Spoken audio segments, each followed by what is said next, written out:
हि ॐ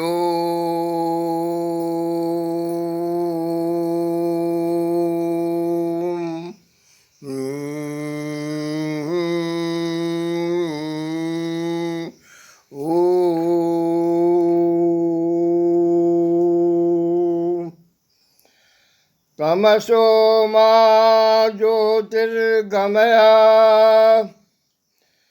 असतो मा सतगमय मृत्यो मा अमृतगमय। आहा। सनातनी वैदिकी वर्णाश्रमी धर्मानुसार ग्रंथानुसार संत साधक सानंदानुसार आज सलौनी पूर्णिमा उत्तमोत्तम दिन है। आज बलीगढ़ में राजा बलि 350 एकड़ जमीन बरही ब्लॉक में है। वहाँ बलि को भगवान वरदान दिए थे। 3 डेग पृथ्वी मांगे। गुरु के कहने पर, सभी के कहने पर भी वह ब्राह्मण भगवान बावन को स्वीकार किया। और भगवान कहे कि 2 डेग में पृथ्वी स्वर्ग सब नाप लिए, तीसरा डीग कहाँ रखूं बलि, तो देह पर रखिए। प्रसन्न होके कहते हैं कि मांगो वरदान। तो आप बलि के दरवाजे पर रहिए, उसकी सुरक्षा सदा सर्वदा कीजिए। उस दिन से राजा बलि के नाम से ये रक्षाबंधन लोग करते हैं।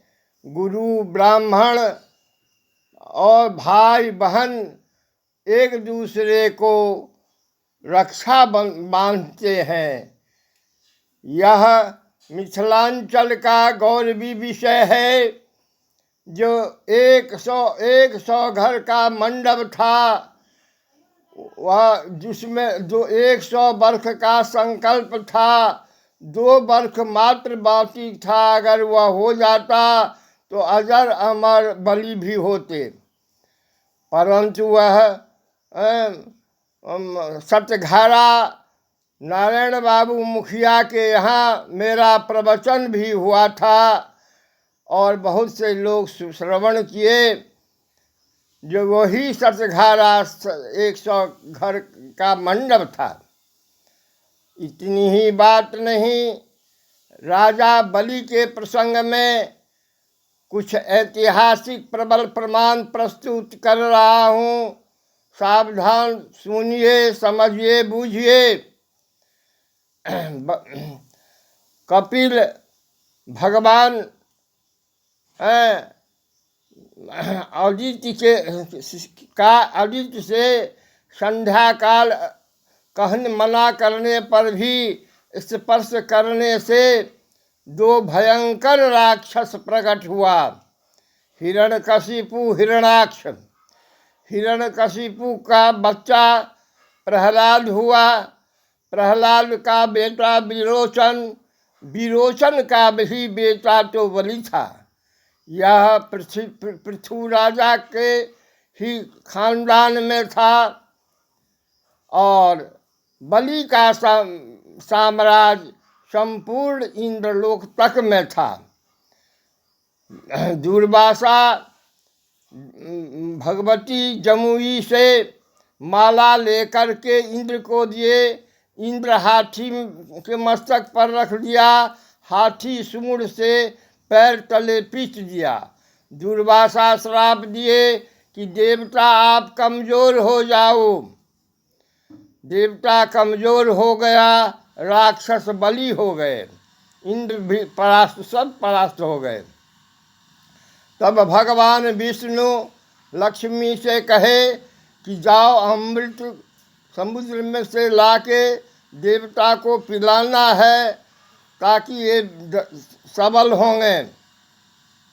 तो यह विचार करके सभी देवी देवता राक्षसों को भी बुला करके सिमरिया, समुद्र सिमर का जंगल था इसलिए उसका नाम सिमरिया है। समुद्र मंथन किए।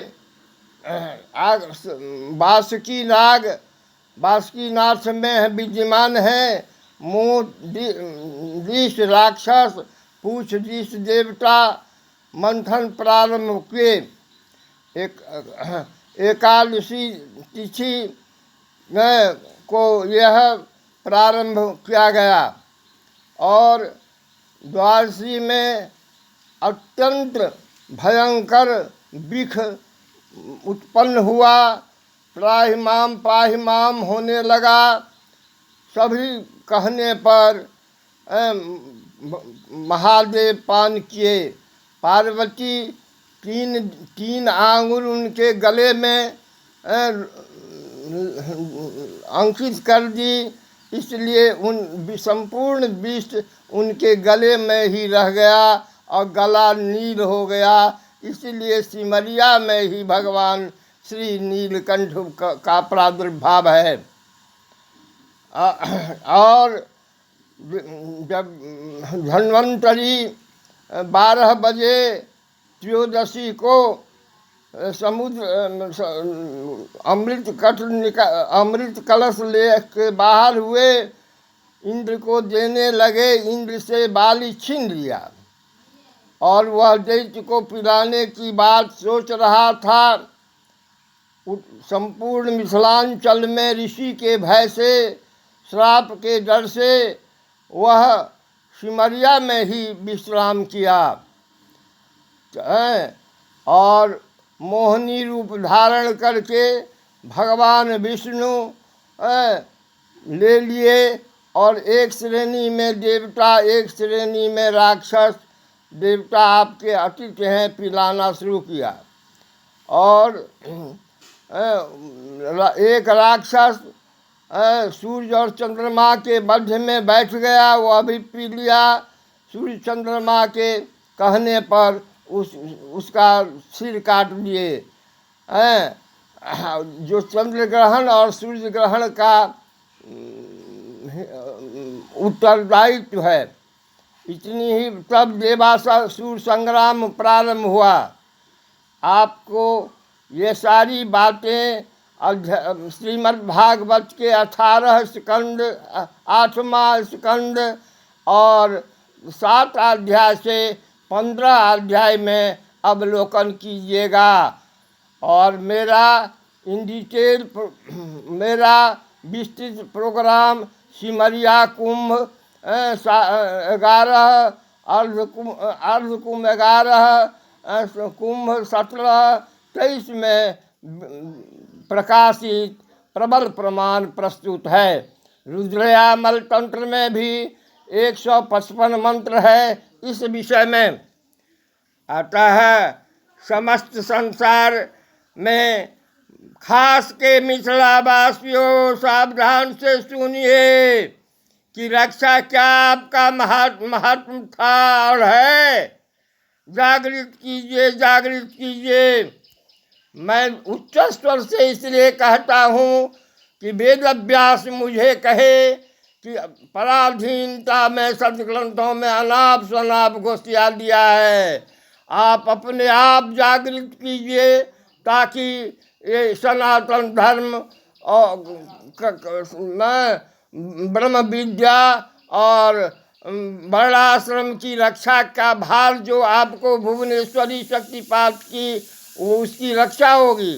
आपका अनुश्री श्री शंकराचार्य निचलानंद पुरी पीठाधीश्वर चल महादेव राजेश्वर नाथ विकलता का भी निवारण कीजिए। अतः मैं क्यों कि ब्राह्मण जस भाषते मानते तस् देवता, क्यों कि देवाधीनम जगत सर्वम मंत्राधीनम च देवता तन